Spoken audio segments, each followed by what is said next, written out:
શ્રી ગણેશાય નમઃ. શ્રી દુર્ગાય નમઃ.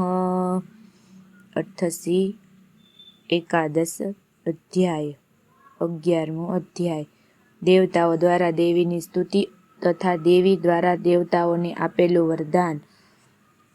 ધ્યાન. હું ભુવનેશ્વરી દેવીનું ધ્યાન કરું છું. તેમના શ્રી અંગોની કાંતિ પ્રભાત કાળના સૂર્ય જેવી છે. તેમના મસ્તક પર ચંદ્રમાનો મુકુટ છે. તેઓ ઉપસેલા સ્તનો અને 3 નેત્રોવાળા છે. તેમના વંદન પર સ્મિતની છટા છવાયેલી છે અને તેમના હાથમાં વરદાયી મુદ્રા, અંકુશ, પાશ અને અભય મુદ્રા શોભી રહ્યા છે. ઋષિ કહે છે, દેવી વડે ત્યાં મહાન દૈત્યો પતિ શુંભના માર્યા ગયા પછી ઇન્દ્ર વગેરે દેવતાઓ અગ્નિને આગળ કરીને તે કાત્યાયની દેવીની સ્તુતિ કરવા લાગ્યા. તે સમયે અભીષ્ટની પ્રાપ્તિ થઈ જવાથી તેમના મુખકમળ છલકી ઉઠ્યા અને તેમના પ્રકાશથી દિશાઓ પણ ઝળહળી ઉઠી હતી. દેવતાઓ બોલ્યા, શરણાગતની પીડા હરી લેનારા હે દેવી, અમારા પર પ્રસન્ન થાવો. હે સમસ્ત જગતના માતા, પ્રસન્ન થાવો. હે વિશ્વેશ્વરી, વિશ્વનું રક્ષણ કરો. હે દેવી, તમે જ ચરાચર જગતના અધીશ્વરી છો. તમે આ જગતનો એકમાત્ર આધાર છો, કારણ કે પૃથ્વીના રૂપમાં તમારી જ સ્થિતિ છે. હે દેવી, તમારું પરાક્રમ અલંઘનીય છે. તમે જ જળ રૂપે સ્થિત થઈને સમસ્ત જગતને તૃપ્ત કરો છો. તમે જ અનંત બળની સંપન્ન વૈષ્ણવી શક્તિ છો. તમે જ આ વિશ્વની કારણભૂતા પરામાયા છો. હે દેવી, તમે આ સમસ્ત જગતને મોહિત કરી મૂક્યું છે. તેમ જ પ્રસન્નતા તથા આ પૃથ્વી પર મોક્ષની પ્રાપ્તિ કરાવો છો. હે દેવી, સમસ્ત વિદ્યાઓ તમારા જ ભિન્ન ભિન્ન સ્વરૂપો છે. જગતમાં જેટલી સ્ત્રીઓ છે તે બધી તમારી જ મૂર્તિઓ છે. હે જગદંબા, એકમાત્ર તમે જ આ વિશ્વને પ્રાપ્ત કરી રાખ્યું છે. તમારી સ્તુતિ કઈ રીતે થઈ શકે, કારણ કે તમે તો સ્તવન કરવા યોગ્ય પદાર્થોથી પર અને પરાવાણી છો. તમે સર્વ સ્વરૂપા દેવી છો અને સ્વર્ગ તથા મોક્ષ આપનારા છો. તેથી જ તો આ જ સ્વરૂપમાં તમારી સ્તુતિ કરીએ છીએ. તમારી સ્તુતિ માટે આનાથી સારી યુક્તિઓ શી હોઈ શકે ભલા?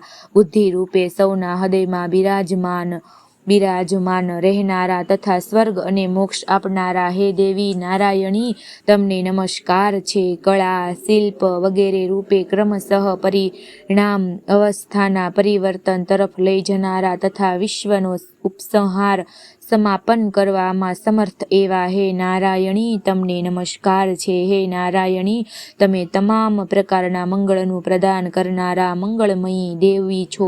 કલ્યાણનું પ્રદાન કરનારા શિવા છો. તમે સર્વે પુરુષાર્થોને સિદ્ધ કરનારા શરણાગત વત્સલ 3 નેત્રોવાળા અને ગૌરી છો. તમને નમસ્કાર છે. તમે સંસારમાં સર્જન, પાલન અને સંહારના શક્તિભૂત સનાતની દેવી છો અને તમે ગુણોના આધારભૂત તથા સર્વે ગુણમયી છો. હે નારાયણી, તમને નમસ્કાર છે. શરણમાં આવેલા દીનો અને પીડિતોના રક્ષણમાં રત રહેનારા તથા સૌની પીડાને હરી લેનારા નારાયણી દેવી, તમને નમસ્કાર છે. હે નારાયણી, તમે બ્રહ્માણીનું રૂપ ધારણ કરીને હંસોથી જોતરાયેલા વિમાન પર આરૂઢ થાઓ છો અને દર્ભ મિશ્રિત જળનો છંટકાવ કરતા રહો છો. તમે નમસ્કાર છે. મહેશ્વરી રૂપે ત્રિશૂળ, ચંદ્રમા અને સર્પને ધારણ કરનારા તથા મહાન વૃષભની પીઠ પર આસીન થનારા બેસનારા નારાયણી દેવી, તમને નમસ્કાર છે.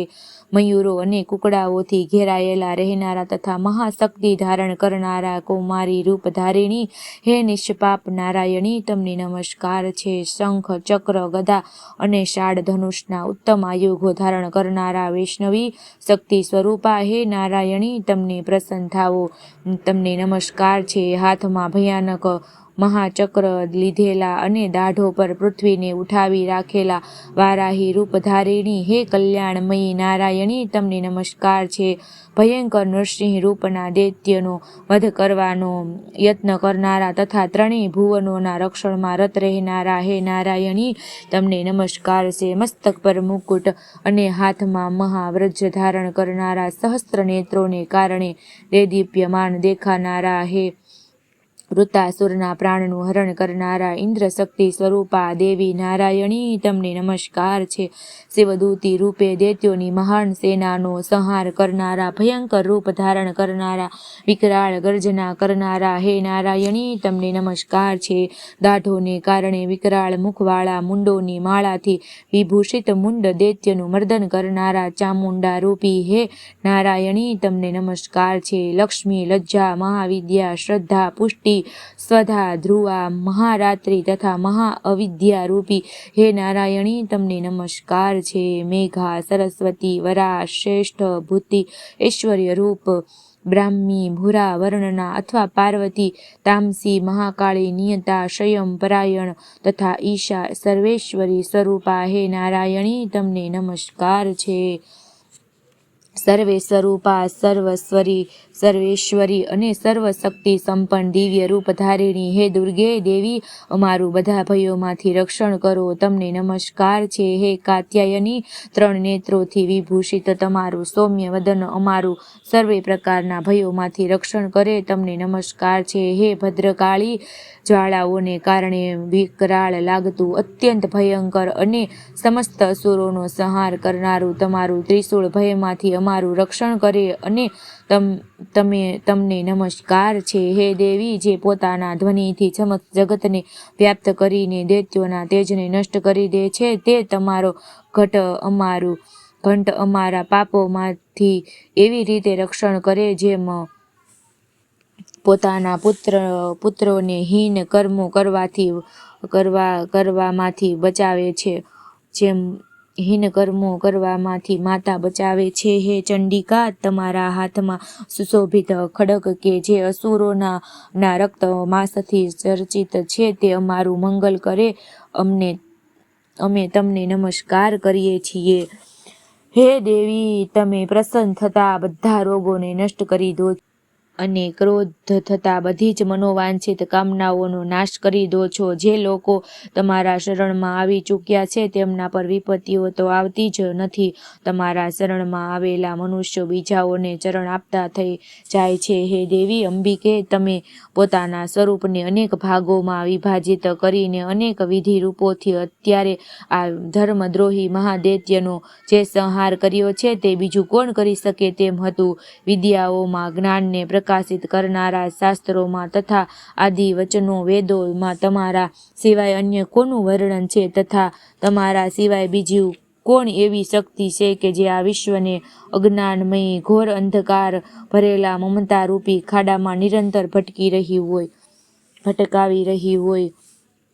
જ્યાં રાક્ષસો હોય, જ્યાં ભયંકર વિષવાળા સર્પ હોય, જ્યાં શત્રુઓ હોય, જ્યાં લૂંટારાઓનું કંટક સૈન્ય હોય અને જ્યાં દાવાનળ પ્રગટેલો હોય, ત્યાં તથા સમુદ્રની વચ્ચે પણ સાથે રહીને તમે વિશ્વનું રક્ષણ કરો છો. હે વિશ્વેશ્વરી, તમે વિશ્વનું પાલન કરો છો, તમે વિશ્વરૂપા છો, તેથી સમસ્ત વિશ્વને ધારણ કરો છો. તમે ભગવાન વિશ્વનાથના પણ વંદનીય છો. જે લોકો તમારી આગળ ભક્તિપૂર્વક શિર ઝુકાવે છે તેઓ સમસ્ત વિશ્વને આશ્રય આપનારા થાય છે. હે દેવી, પ્રસન્ન થાઓ. જેમ અત્યારે તમે અસુરોનો વધ કરીને અમારું સત્વરે રક્ષણ કર્યું છે, તેવી જ રીતે હંમેશા અમને શત્રુઓના ભયમાંથી બચાવો. સમસ્ત જગતના પાપો નષ્ટ કરી દો અને ઉત્પાત તેમજ પાપોના ફળ સ્વરૂપે પ્રાપ્ત થતો રોગચાળો, મહામારી વગેરે મોટા મોટા ઉપદ્રવોને તત્ક્ષણ દૂર કરો. વિશ્વની પીડાને હરી લેનારા હે દેવી, અમે તમારે શરણે પડેલા છીએ. અમારા પર પ્રસન્ન થાઓ. ત્રિલોક્ય નિવાસીઓના પૂજનીયા હે પરમેશ્વરી, સર્વે લોકોને વરદાન આપનારા થાઓ. દેવી બોલ્યા, હે દેવતાઓ, હું વરદાન આપનારી છું. તમારા મનમાં જે ઈચ્છા હોય તે વરદાન માગી લો. સંસારને માટે ઉપકાર તે વરદાન હું અવશ્ય આપીશ. દેવતાઓ બોલ્યા, હે સર્વેશ્વરી, તમે આજ પ્રમાણે ત્રણેય લોકના સઘળા વિઘ્નનું શમન કરો અને અમારા શત્રુઓનો નાશ કરતા રહો. દેવી બોલ્યા, હે દેવતાઓ, મન્વંતરના 28મા યુગમાં શુંભ અને નિશુંભ નામના બીજા 2 મહાદૈત્યો ઉત્પન્ન થશે. ત્યારે હું નંદગોપના ઘરમાં યશોદાના ગર્ભમાંથી અવતરીને વિંધ્યાચળમાં જઈને રહીશ અને તે બંને અસુરોનો નાશ કરીશ. એ પછી અત્યંત ભયંકર રૂપમાં પૃથ્વી પર અવતાર લઈને હું વેપ્રચિત નામના દાનવોનો વધ કરીશ. તે ભયંકર મહાદૈત્યોનું ભક્ષણ કરતી વખતે મારા દાંત દાડમના ફૂલ જેવા લાલ થઈ જશે અને ત્યારે સ્વર્ગમાં દેવતાઓ અને મૃત્યુલોકમાં મનુષ્ય હંમેશા મારી સ્તુતિ કરતા રહીને દંતિકા કહેશે. એ પછી જ્યારે પૃથ્વી પર 100 વર્ષો માટે અનાવૃષ્ટિ થશે અને પાણીનો અભાવ થઈ જશે ત્યારે મુનિઓના સ્તવન કરવાથી હું પૃથ્વી પર અયોનિજ રૂપે પ્રગટ થઈશ અને મારા 100 નેત્રોથી મુનિઓને જોઈશ. તેથી મનુષ્યો સતાક્ષી એવા નામે મારું કીર્તન કરશે. હે દેવતાઓ, એ સમયે હું પોતાના શરીરમાંથી ઉત્પન્ન થયેલા શાકો વગેરે સમસ્ત સંસારનું ભરણ પોષણ કરીશ. જ્યાં સુધી વર્ષા થશે નહીં ત્યાં સુધી તે શાક જ સૌના પ્રાણનું રક્ષણ કરશે. આમ કરવાથી કારણે હું પૃથ્વી પર શાકંભરીના નામથી મારી ખ્યાતિ થશે. તે જ અવતારમાં હું દુર્ગમ નામના મહાદૈત્યનો પણ વધ કરીશ અને તેને લીધે મારું નામ દુર્ગા દેવી તરીકે પ્રસિદ્ધ થશે.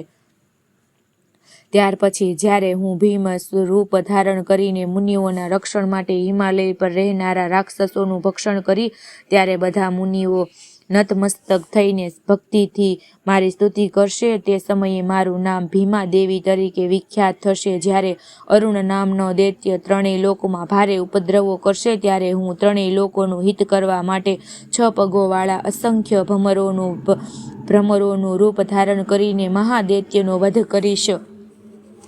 તે સમયે બધા લોકો બ્રાહ્મીના નામથી ચારેય તરફ મારી સ્તુતિ કરશે. આ પ્રમાણે સંસારમાં જ્યારે જ્યારે દાનવીય વિઘ્નો ઉપસ્થિત થશે ત્યારે અવતાર લઈને હું શત્રુઓનો સંહાર કરીશ. શ્રી માર્કંડેય પુરાણમાં સાવર્ણિક મન્વંતર કથા અંતર્ગત દેવી મહાત્મ્ય માનો દેવી સ્તુતિ નામનો 11મો અધ્યાય સમાપ્ત. શ્રી દુર્ગા અર્પણમસ્તુ.